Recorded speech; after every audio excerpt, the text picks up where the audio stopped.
Again, we're so glad you're here. Thank you so much for joining us. We are so grateful that you chose to spend a few hours of your, not a few hours, let me back up, a little bit of your time today with us, hearing from Justin. My name is Megan Maciel. I'm the Innovation Marketing Manager for Pivvot. And on behalf of all of the employee owners from Terracon and Pivvot, I want to welcome you today.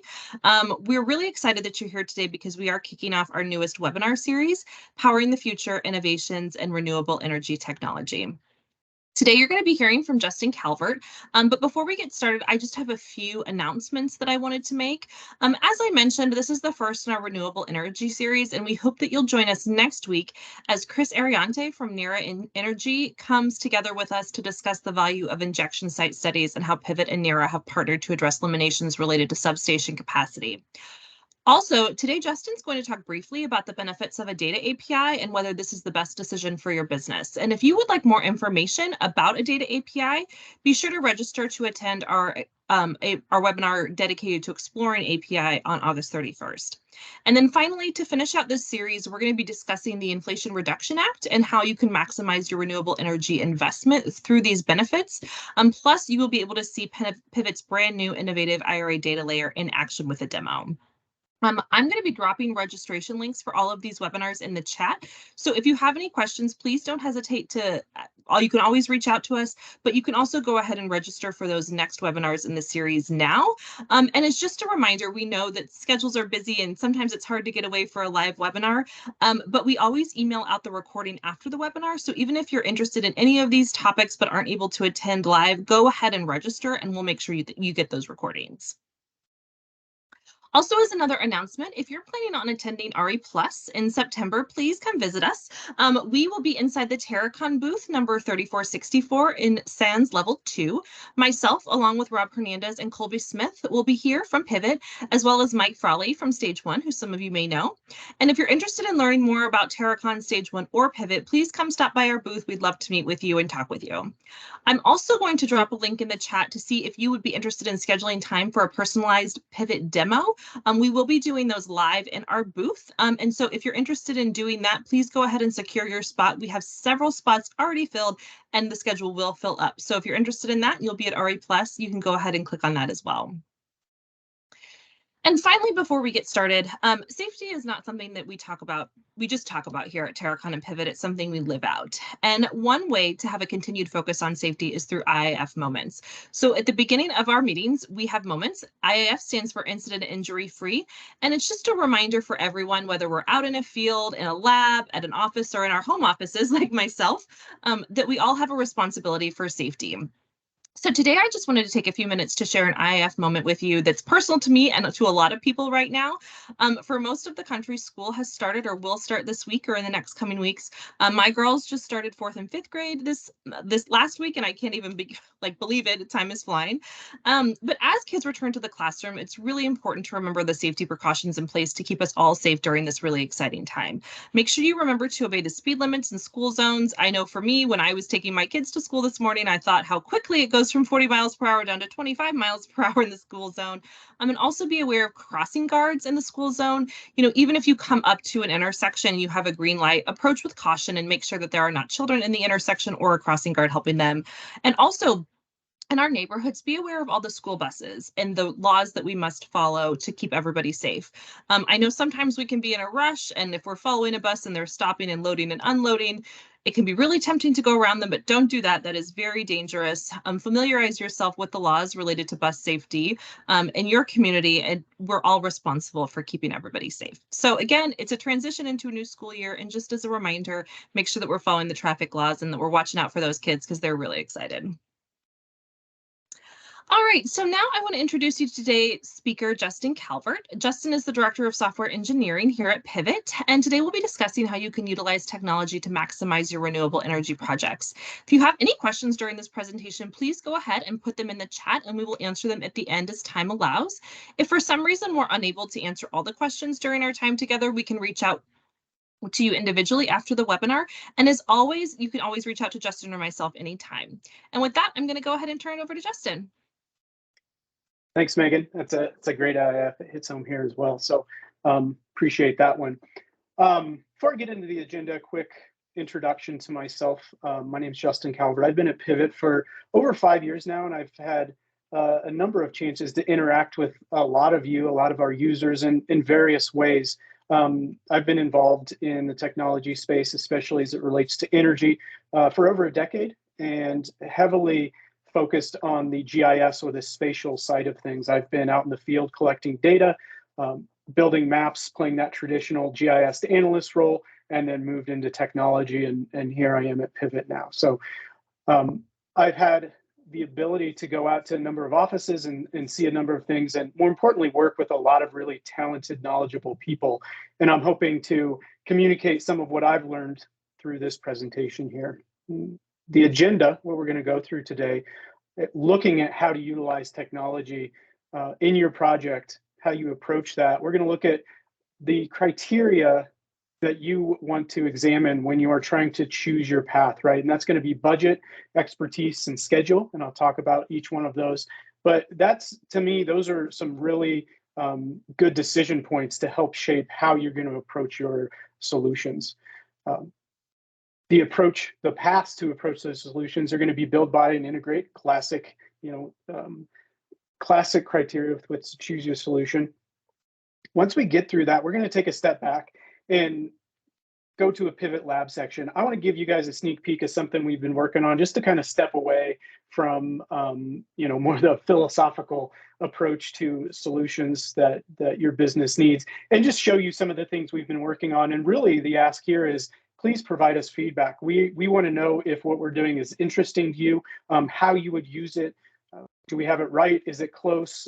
Those sorts of things. So really, I'm just going to kind of tease something out there. And my ask is for the wheels to start turning and you all to reach out to us and say, hey, we're interested in this. Tell us more, and we'll tell you how we would use that.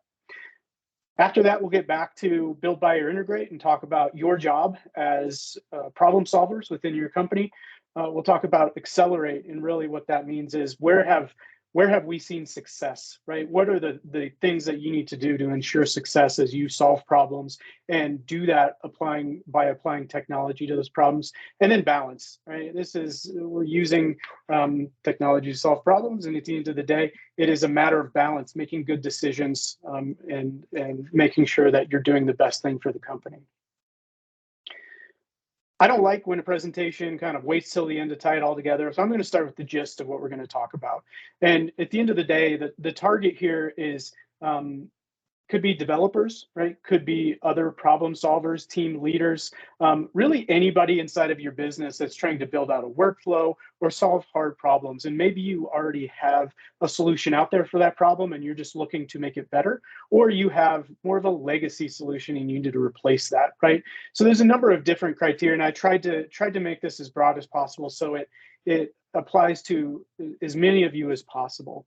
The gist of it is that you really need to formulate some sort of plan, and that plan is going to be wrong, right? That I can guarantee that. And so what you need to do is not so much focus on crossing it off everything on the list and making sure you have everything covered.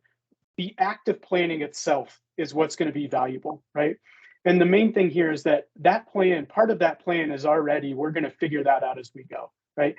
And I say that to say that is a small part of your plan. That can't be your whole plan of we're just going to start going and figure it out as we go. You need to ask some fundamental questions and try to answer those questions, right? And when I say that, it is, how critical is this solution to our business, right? Is this something that if it goes down, everyone is kind of blocked and can no longer work, or are we supplementing some other workflows or adding to those workflows and adding value, right?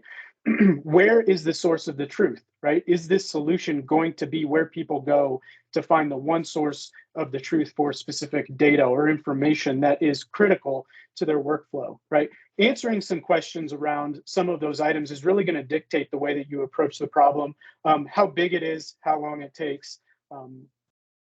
So really thinking about what you're building and how you're going to approach it is very, very important. And again, the process of planning is what you're going for, talking about it, understanding user needs, and not just taking we're going to figure it out as we go, because you're going to end up building a house of cards, right? The planning should focus on mitigating risk. That's the biggest thing. also controlling costs, and delivering on a timeline that makes sense for your business. Right? If you can't align those things, it's going to be an uphill climb there. So at the end of the day, this presentation, if I had to just wrap it up in a sentence, this is the importance of thoughtful technology decisions. And those thoughtful technology decisions are going to be driven by examining the total cost of ownership, right? And I mentioned in the agenda, we're going to be looking at the criteria you see in the middle of the triangle there, that it's going to be cost, expertise, and schedule. And we're going to look at build, buy, or integrate. So when I say budget, I'm not going to go deep on, we're going to build a spreadsheet and try to account for every cost and, go into AWS and Azure and figure out how much a database will cost based on our needs. But really, how do you approach budgeting? And I'm going to compartmentalize some of the things that are probably part of your day-to-day and definitely part of Pivvot system, and lay out some of the questions that you should be either asking your team or asking yourself, depending on your role within the business. I'll also talk about expertise or technical expertise. And this section of the presentation is not meant to say there aren't capable people out there. I've worked with a lot of you. There's a lot of smart, capable people, but this section is meant to address risk, right? Have we done this before? And if the answer is no, fully understanding what kind of risk you're taking on, because no matter how well you research, how well you plan, this is technology. The devil's in the details. There's something there that you don't know about yet, and you're going to need to figure out. So you need to plan for that if you're willing to take on that risk. And that's an appropriate path as long as you understand what you're getting into. And then last is schedule, speed of implementation. That boils down to, do we need this solution right now? Did we need it yesterday?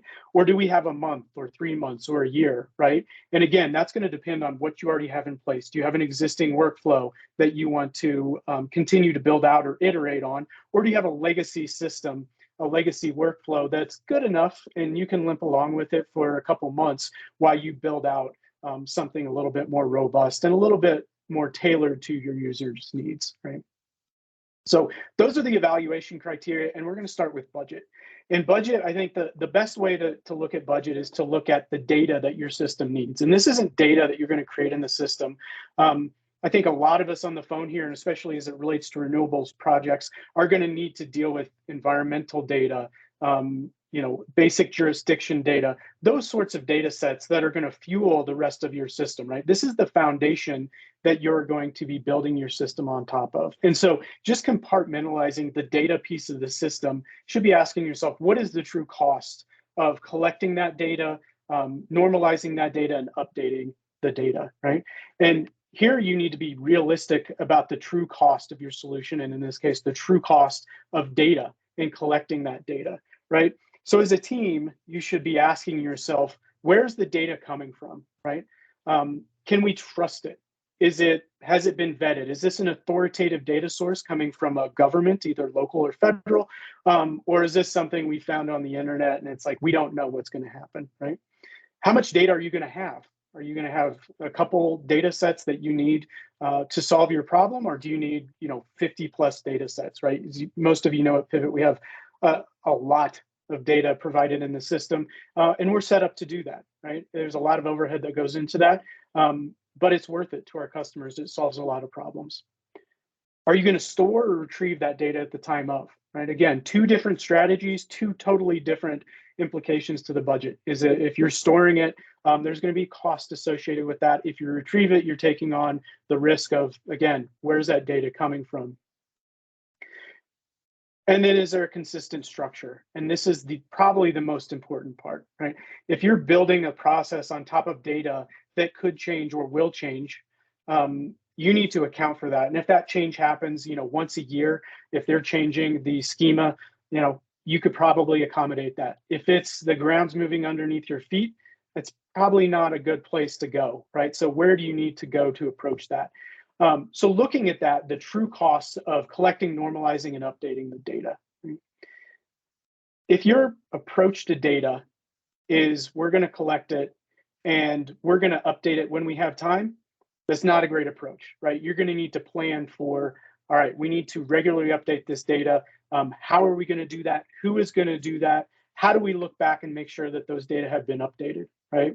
So from here, looking at just this one small piece of the data budget, takeaway here is don't be an optimist. Look at the true cost of everything involved. And, as we walk into build, buy, or integrate, right, looking at the data and how you're going to approach solving, feeding that into your system, take these things into consideration, right? And this one budget item can go from there. It can grow in scope as you look at the rest of your solution.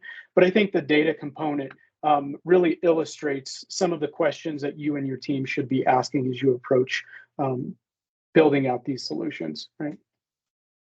The next item is technical expertise. And again, I'm not saying there's not a lot of technical expertise out there. There is. This really comes down to a question of, have we done it before? And based on what we want to do, how much risk are we taking on, right?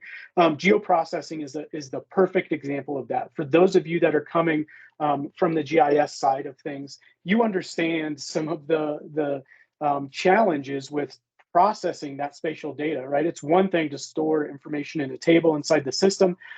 It's another thing to munge that data together, derive insights from that, and provide back meaningful results, right?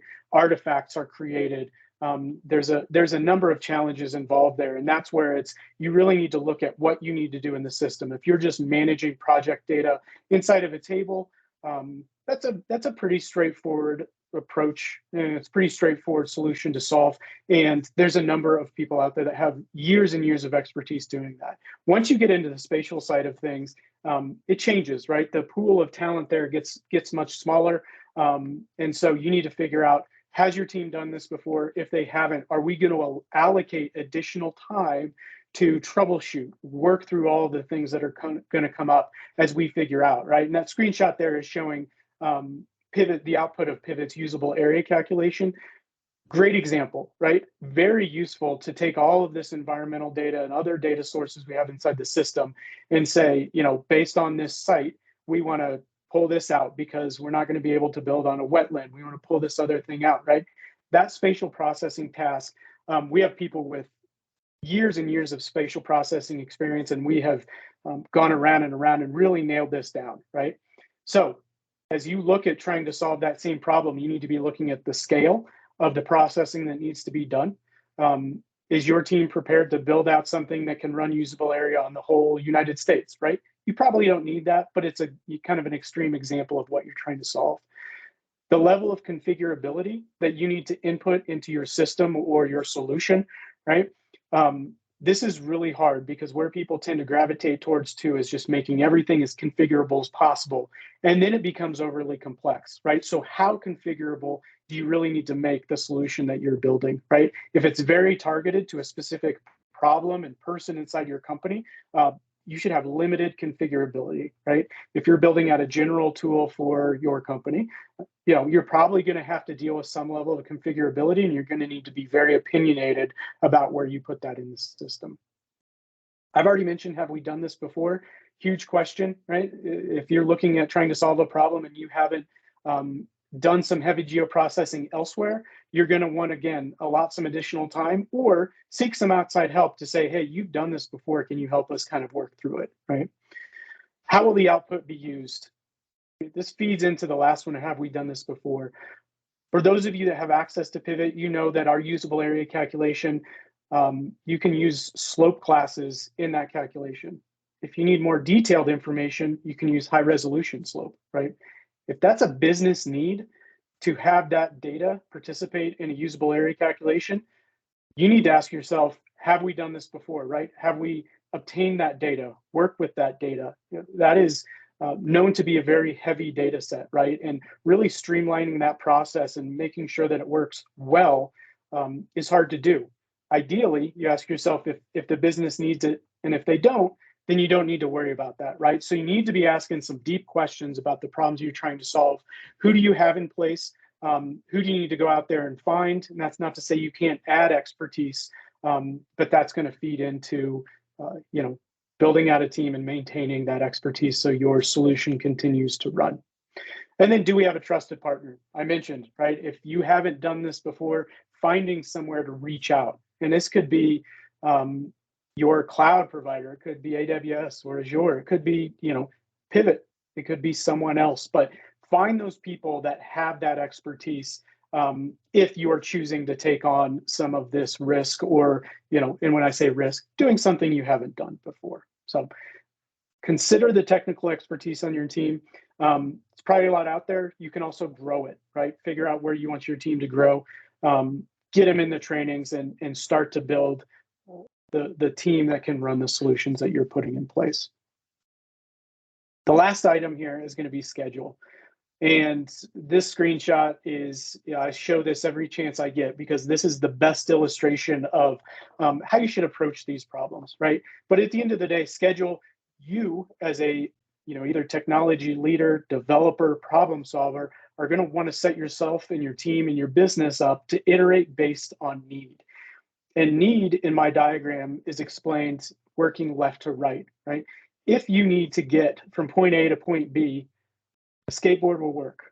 Are people going to be thrilled about it? No. But if they really have a need to get from point A to point B, it'll do, right? The want is having a nice, comfortable vehicle to get from point A to point B. And so the story that you need to start telling is either we're going to give you a skateboard now and the car is coming, right? And we want you to help tell us, we want you to tell us what you need or want in that car. And they understand that, we're going to work through this and build this out together. The other approach you can take is find a way, buy a way to a bicycle, right? And then go from there. And we'll get into that more, right? So really, when you get to schedule, this is where the human component really comes into play, right? What does the business really need? And separating needs from wants, that's not to say you can't do some wants, you have to do those things, but need is really going to dictate, are we going to have something that's going to solve your painful problem in weeks, months, years, right? How does that play out? Schedule, you also want to ask yourself, are we reinventing the wheel, right? Are we solving the same problem multiple times over? Do we need to really solve this problem, or does it exist somewhere else, right? And someone needs to augment their workflow and we're good to go, right? I've already mentioned configurability, that feeds in, right? To schedule, how configurable does it need to be? How many people are we trying to accommodate? And then the last one is, it's a little bit out there, but it is very important. And how does your business react to change, right? So if people are very resistant to change, they kind of take the we've always done it this way approach. It's your job to help them understand how this is built out and, what is coming. I know change is scary, right? But we're going to work with you. So taking the continuous improvement approach to building out your solution will really reduce your schedule if you need it to and want it to. There are other instances where you're going to need something right now. You're going to need a turnkey solution as you start to build out that workflow further. So with those criteria, we move into build, buy, and integrate, right? We're back to the triangle here, and I'm going to save us some time. I'm probably getting, splitting hairs here as I say build is generally cost prohibitive, but this is my view, right?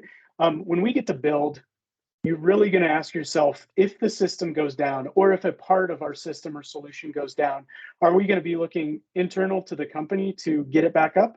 Or are we going to be looking externally, right? And so at the end of the day, if you ask yourself that question, generally when most companies say we're going to build a solution, it's really integrating multiple solutions, right? I'm not saying build isn't an option if there is a compelling business need, right? This is really a way to differentiate yourself from other companies.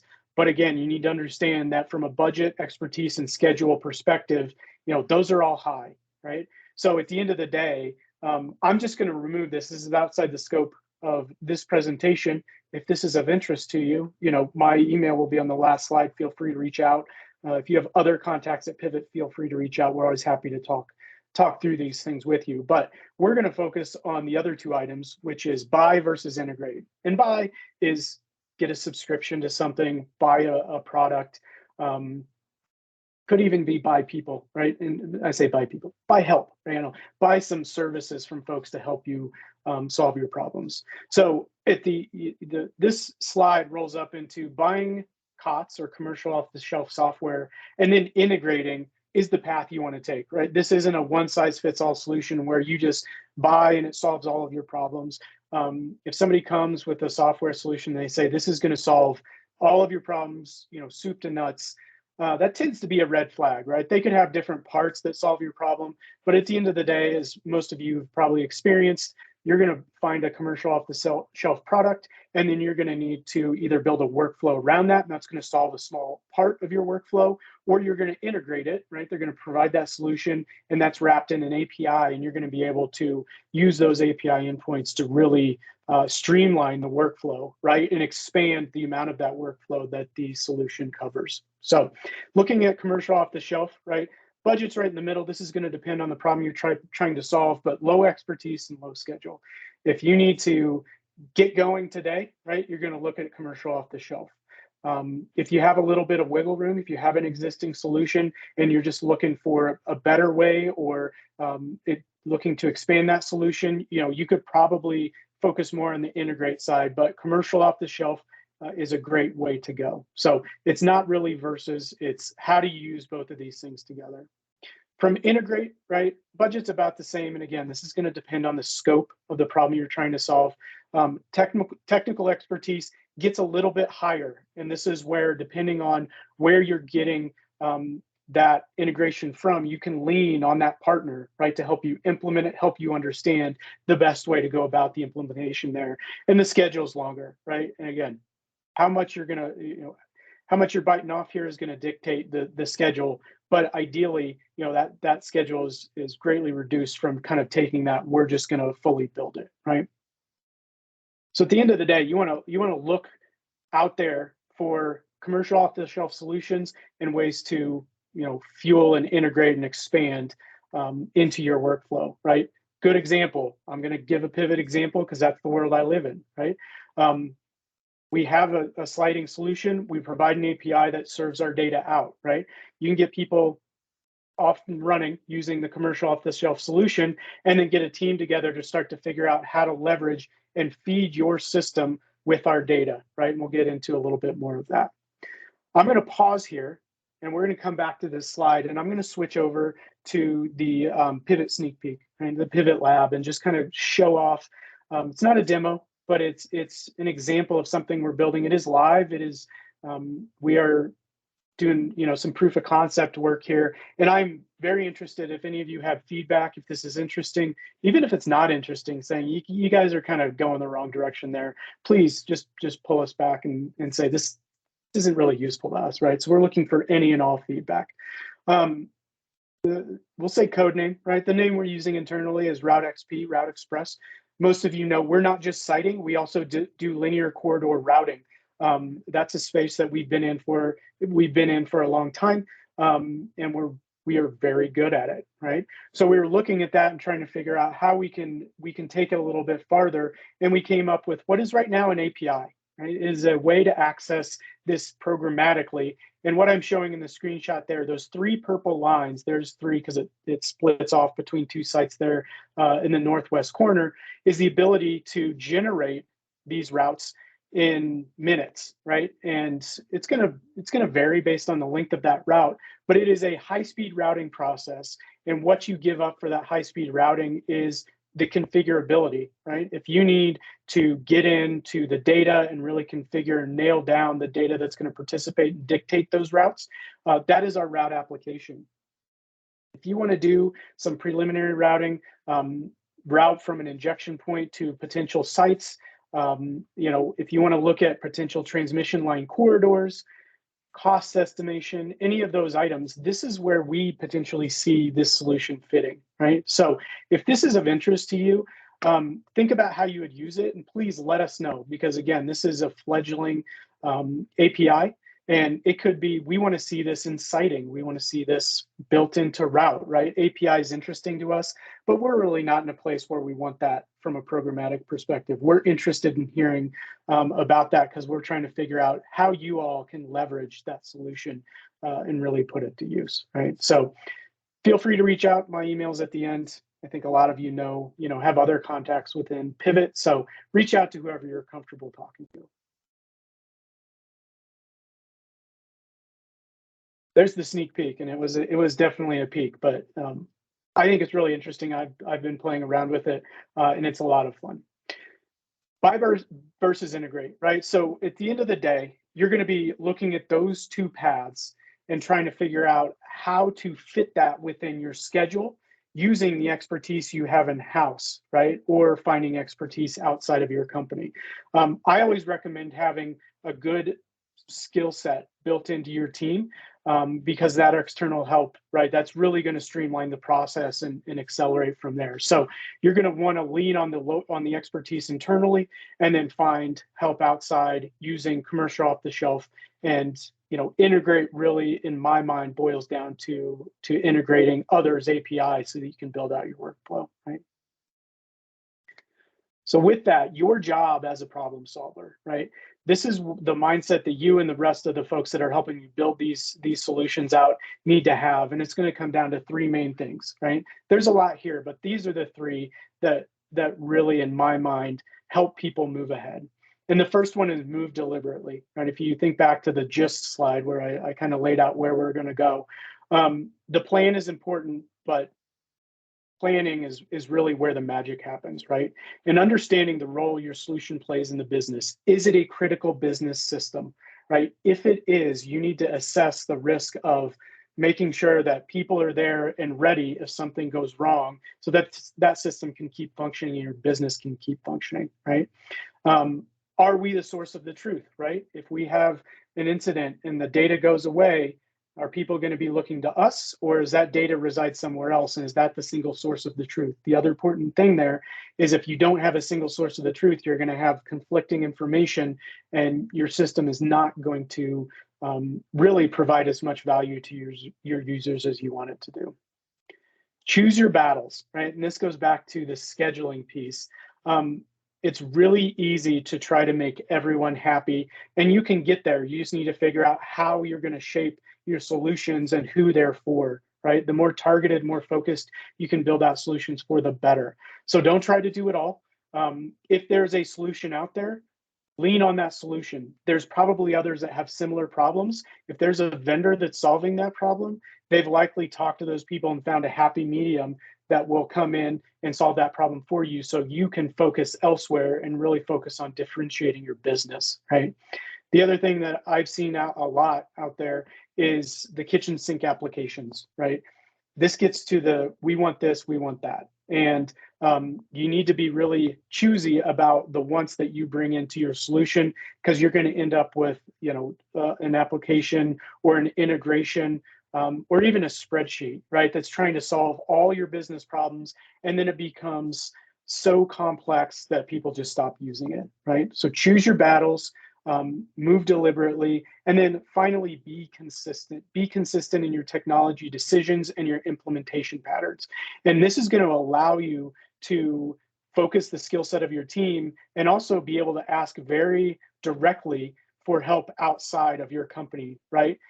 We need help with AWS, right? Specifically, we need help with spatial and geoprocessing. We're having a hard time efficiently running this geoprocessing task internally, right? And this is the technology set we use. If you're solving the same problem multiple times using whatever technology you find time of, that's not really going to work out that well. So make sure that you're consistent and in your technology solution, or sorry, your technology and your implementation patterns, right?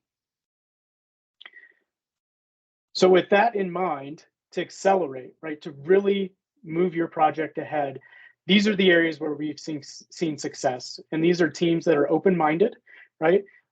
As I said on the last slide, others probably have similar problems. And so you need to figure out, is that close enough? Can we work with what's out there from a vendor, from a commercial off-the-shelf solution? Teams that don't fall prey to, we've always done it this way, this is the way that has to be done, right? This is where those three criteria are really going to start to play against each other, right? Based on your scope, based on we have to have it this way, based on the needs and the expertise, right? You're going to have to be open-minded and figure out how you're going to build this out. And then the open-mindedness falls on all of you to help your teammates and other coworkers adapt to change, right? As you replace that legacy solution, you're going to be looking at the way that it's been done for a while, the way that people are used to it, and help them understand that what you are building out is just as good, if not better.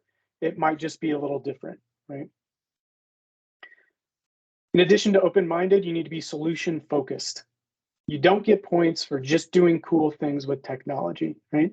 If it doesn't solve a problem and solve that problem in a time frame that matches with the business need, you're not really, you're not really doing the best thing for the business, right? R&D is a viable path to take for a company. The difference there is you're solving a problem and the time frame is very long. You're solving a problem that maybe you don't have or you're just starting to see, right? If you have a problem today, then the solution time frame is going to be, we need this right now. How fast can we pull this together and solve this problem? So you need to focus on the problem you're trying to solve and fully understanding it. And just building out a shiny tool, something that's pretty and cool, that's great. That's impressive. But if you're not focusing on the real problem, what are you really doing, right? Seek options. This is the last one. This is important, right? All technology has a couple different ways of solving the same problem. Ideally, if there's 10 different ways, that's not great. But for those of you that have been involved in software or implementing software before, there's generally a couple different ways to do things. And that gets back to the, we're going to give you a commercial off-the-shelf solution. We're going to give you functionality that is focused on your particular problem in this particular industry, and we're going to give you some API endpoints to go ahead and integrate that into your solution, right? That right there gives you options to come in and say, all right, we're going to solve this problem fast, and then we're going to ask ourselves, what's the ideal long-term solution, and then start to work with the stakeholders to build that out using those options that you've put in place, right? I've used this example earlier in the presentation. Pivvot provides data to download, right? If you need spatial data out of the system after you've found sites and run usable area, you can download that and hand that off to the next person in the workflow. Ideally, that's more of a streamlined process, right? So crawl, walk, run, get the data out of the system, hand it off. It's not great, but move into streamlining from there, right? Last slide is balance. Solving problems is really about balancing technology and expertise, right? And on the left side, we have technology. On the right side, we have expertise. I'm going to say what I said at the beginning, the importance of thoughtful technology decisions, right? Technology is software, it is code, but at the same time, it's people and it's problems. And so you're going to want to balance these things. And I've really mentioned the commercial off the shelf, then move to integration approach. You also want to find ways to augment, and that could be a services approach. That could be finding people to help you just press buttons, generate the results you need, generate reports, or it could be someone to help you consult and that can consult with you and build out the solution. How are we going to integrate the solution that you have? How are we going to integrate these 3 different solutions into a workflow, right? So find ways to augment the resources, the expertise inside of your team, and focus on how do we really set ourselves up for success, right? If we get this off the ground, we need to make sure that we continue to iterate. We need to make sure that we set ourselves up for a continuous improvement approach. How can we do that within our internal team as well as outside of our company and augmenting that, right? The last piece is partner. And when you find yourself deep in problems, this is where you want to reach out for help, right? This is also finding a partner that can accommodate many phases of your project lifecycle. I can't help but mention, Pivvot's acquisition by Terracon. That's really shaping up to be an exciting partnership where Pivvot is focused on, very early phases of a project lifecycle. And from there, right, Terracon can help you move from that early phase into more of the, advanced phases of the project, right? There are others who take this approach, but we're probably a little biased here at Pivvot and Terracon in the partnership that's shaping up there. This slide really drives home. It's a balancing act, right? It's not going to be a silver bullet. We found this application, it's going to solve all of our problems, or we hired this rock star team. They're going to come in and build out a solution for us, right? You're going to want to balance all of these components, and it's going to vary based on the size of your company, your needs, and what you already have in place, right? So make sure that you're balancing and not just focusing on technology or building out a great team, and you're looking holistically at solving the problem for your business and aligning those business needs, right? That is the takeaway. And I hope that, this slide deck has really set the stage for the upcoming webinars that we have. We have a lot going on right now, and I think there's a lot of interesting content that's coming your way, particularly the NERA integration or partnership that we've developed with them is very interesting as we move ahead. As I mentioned in the sneak peek, if that's interesting to you, feel free to reach out to myself or one of the other contacts that you have within Pivvot, and let us know what you think. If you have comments or feedback on the presentation today, or just general comments about our capabilities or how we can help, feel free to reach out. We're always happy to get in there and discuss your needs, figure out how we can help you build out your workflow or augment that. With that, I'd like to open it up for questions and hand it back to Megan. So thank you very much all for your time. I know it's valuable, much appreciated. Thank you so much, Justin. Such great information, and we really appreciate it. Like Justin said, we're happy to open it up for questions now. If you'd like to go ahead and put your questions in the chat, you're able to do that. Or if you want to click the little raise hand icon, we can come and unmute you. While people are doing that, also, like Justin said, feel free to reach out to us with any questions on the side, things you might think about later. I know I'm always like, oh, I should have asked that, tomorrow morning or something like that. So you can always reach out to us. But again, on behalf of all of the employee owners here at Terracon and Pivvot, we would just want to thank you for your time. We will be sending these slides out to you, as well as the recording if you would like to watch it later or share it with your colleagues. You're always welcome to do that. So I don't see any questions coming in. So like I said, I'm just going to go ahead and wrap it up. Again, thank you, Justin, for your time and your expertise. And we really appreciate everybody joining us today. And we hope you have a great day, great Friday Eve, and a great weekend. Bye, everyone. Thank you. Appreciate it.